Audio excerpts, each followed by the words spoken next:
So, my name is George, I work at Dedaub, and we will spend the next few minutes talking about ERC20 tokens. We will provide a definition of what a token is. We will discuss a few security characteristics one needs to be wary of when dealing with tokens.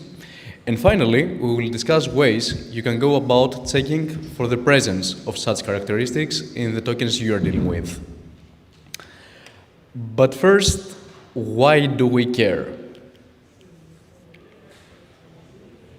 I'm not sure that this... Oh yeah, it works, yeah. Why do we care? After all, tokens are simple, right? You buy them, you wait for them to go to the moon. Well, not these days, anyways. You sell them and you buy your Lambo, right? Well, not really. You see, no matter what you do in Web3, in some way or form, you're dealing with tokens. If you're providing liquidity to a decentralized exchange, your position is represented by a token. If you're participating in a governance protocol, your voting power is also a token. If you're liquid staking with Lido, for example, you're still having a token represent your stake. So what are tokens? Tokens, in essence, are just smart contracts. Smart contracts that implement the ERC20 interface as that was outlined in EIP20. That means that they implement certain functions. These are balance of, transfer, transfer from, approve, and total supply. So what do we expect tokens to do? Well, we expect amounts of a token to be able to be held by addresses. This is what the balance of function returns. And we also expect that these amounts to be able to be transferred, either directly through the transfer function or indirectly through the approve and transfer from functions. At least that's what we expect tokens to do. But as we said, tokens are contracts, and these functions are implemented by arbitrary code. That means that there is no guarantee that the expectations we have as to the behavior of a token will be met. It falls on us to check that the token we're about to deal with matches our expectations. So, what makes sense for us to be looking for? Well, ideally, there will be no transfer restrictions. That means that the tokens you own, you're able to transfer without limitation. Yet, there are many mechanisms that prevent exactly that, from transfer caps to position caps, blacklists, trading cooldowns, to its extreme, honeypots, where you're able to buy a token, but you're not able to sell it.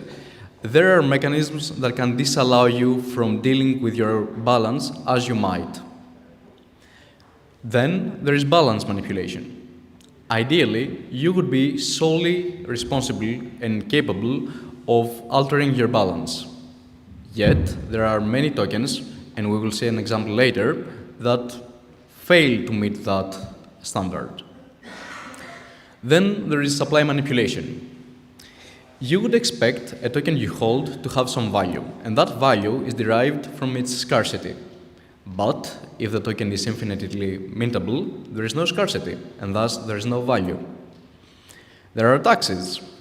Ideally, you would be able to transfer amounts that you own without incurring any fees, or at least, if there are any fees, they would be capped and not subject to infinite change.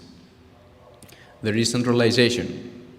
One of the reasons we got into Web3 is because we didn't want centralized authorities to have power over our wealth. Yet, there are some tokens that provide such privileges to specific addresses. Or, even if there are no special privileges, if a large percentage of the total supply of a token that you own is held by very few addresses, these addresses essentially control the value of the token. Say that they dump it. Finally, there is the reputation of the token, of the team, because all these mechanisms we're talking about are not inherently malicious, but they can be. So in some cases, they are necessary. Minting is necessary for a stablecoin because the reserves need to match the total supply. So with all this in mind, how do we go about checking for such characteristics? First, we can turn to on-chain data. On-chain data can let us know about the supply distribution of the token, the amount of unique addresses that interact with it, whether the volume of the token is artificial or actually organic. They can also let us know about prior behavior of the creators of the token via fan flow analysis. Then we can turn to simulation. Tools like Foundry allow us to simulate actions we want to take with regards to a token before we actually do so. So, for example, we could use an on-chain data provider to find a holder of a token, and then we can use Foundry to simulate a transfer from that holder to another address and inspect the result. For example, here we can see that transferring this token would incur a 5% fee. Now the thing is that you're not going to sell a token the moment that you buy it. So what if the simulation succeeds now, but that's no longer the case in the future? In fact, that's exactly how honeypots work. Honeypots have a specific logic within the code that may disallow certain addresses or all addresses except from the owner from selling a token. So, how do you go about checking for behavior that is not currently observable but may be enabled in the future? You can inspect the code. As a matter of fact, how many of you currently hold USDT? Cool. Let's have a look. So, we can see here that you're only able to sell or transfer USDT if you're not blacklisted. We can also see here that once you get blacklisted, your balance might be wiped. And there is an actual owner to USDT, so it's not a renounced address. This could technically happen. Mind you, there is a whole social context outside of code that may allow us to trust Tether. But the point I'm trying to make here is that there is more nuance to tokens than one might think. We were only able to see that because we have access to the source code of USDT, as that was provided to us by its creators. That is not always the case. In fact, more often than not, we do not have access to the source code, at least for the first blocks after the deployment of a token. Coincidentally, that is also when it sees most of its action. So what do we do then? Then we can rely on the compilation. You see, we might not have access to the source code of the token, but we do have access to the executable, as that is stored on-chain in the form of EVM bytecode, which looks a bit like this. Or to make it a bit more readable, like this. Unless you're running the EVM stack machine in your head right now, this should not tell you a lot. But one of the things we do at Dedaub is that we provide a decompiler, which can take this and turn it into this, and then into this. Now this can actually be inspected for all the kinds of mechanisms we were talking about earlier. The thing is that all these ways we have been discussing are time-consuming. They also require some technical skill. What my team tries to do is to automate this process. Now, the funny thing is that I've been giving this talk for a year now, and it is baffling to me how much this part has changed. You see, a year ago, if you were to build a tool that automates security checks for ERC20 tokens, you would go a bit like this. You would define the mechanism you're trying to detect, and then you would split your effort into two parts. First, there is static analysis, where you would collect many examples of that mechanism being deployed, so all the different code occurrences that implement it, but you would never find all of them. Then you would try to generalize these examples into a pattern, but the thing is that you will either be too generic and you will drown in false positives, or you will be too specific and you will miss variations of the mechanism. And then you will try to express this pattern into a static analysis engine like Slither or GigaHorse. Then there is the simulation part, where you would try to observe the mechanism from a black box perspective. You would try to establish a series of actions that can invoke that behavior. But the thing is that other than the ERC20 standard, you can only guess as for the names of the functions that you need to call. And then you would write a script that simulates the series of actions and inspects the behavior. The problem with that is that there is a myriad of different ways that you can go about implementing a specific mechanism, and so many names that you can use for it, but you're trying to have a single algorithm to detect it.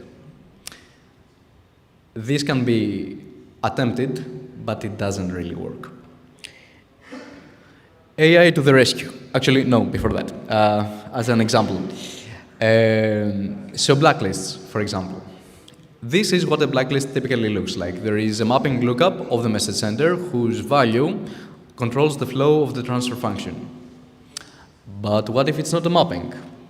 What if it's an array? Or what if it's an external call to an access control contract?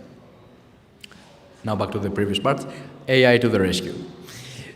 Is this it? Like, do we ask Claude and we're done? Because it's a good way to go about it, because the thing with AI is that it can make the checks specific to the token. It doesn't matter if the function is called blacklist or restrict or deny, because the check here will be done in the context of the specific contract. So, are we done? Unfortunately, not. Because LLMs, powerful as they are random, which means that across different runs, the procedure and the results will vary drastically. So, for example, in the first run, the LLM would fetch the source code, but it wouldn't fetch the storage variables, and it would report a mechanism as being active, although it is no longer accessible due to the storage allocations. And then on the second run, it would fetch the ABI to do the simulations, but it wouldn't fetch the source code. So it would attempt a simulation, and it would be successful, but it would miss the fact that in a week from now, this will no longer be successful because it's a honeypot. I believe that there is a balance to be struck here. There are things that we still need to be doing ourselves, instead of relying on the LLM to do everything on its own. We are the ones that should provide the list and definitions of the mechanisms we're trying to detect. Because the question, is this safe, is extremely vague. What does it mean, is it safe? Does it mean that if I try to trade it right now, it's going to be successful? Or does it mean that I'm still going to be in control of my balance in a week from now? Then it is up to us to provide the procedure that should be followed. Checklists have the same effect for LLMs that they do for manual audits. They prevent silly omissions. You can make sure that at least the baseline of stuff that need to happen will happen. The source will be inspected, the storage will be checked, the past transactions regarding that token will be checked. Then it is up to us to package all the things that can be done deterministically as tools for the LLM. There is no reason for the LLM to need to figure out how to fetch the code, or read storage, or simulate a transaction. All that can be done by us and provided as tools. Another benefit we get by providing specific tools is that we can instrument them. This means that we can get logs for past runs of the LLM, which means that if we get erroneous results, we can debug it. We can actually inspect what happened, what were the calls, what were the results, how it was run. And finally, it is up to us to establish an evaluation pipeline for the tool we're building. Because to build a tool that is centered around something as random as an LLM and just hope for the best is a recipe for disaster. The thing that we get from the LLM is that all the procedure we have established can be tailored to specific tokens, instead of us trying to be generic enough to be token agnostic. Thank you very much.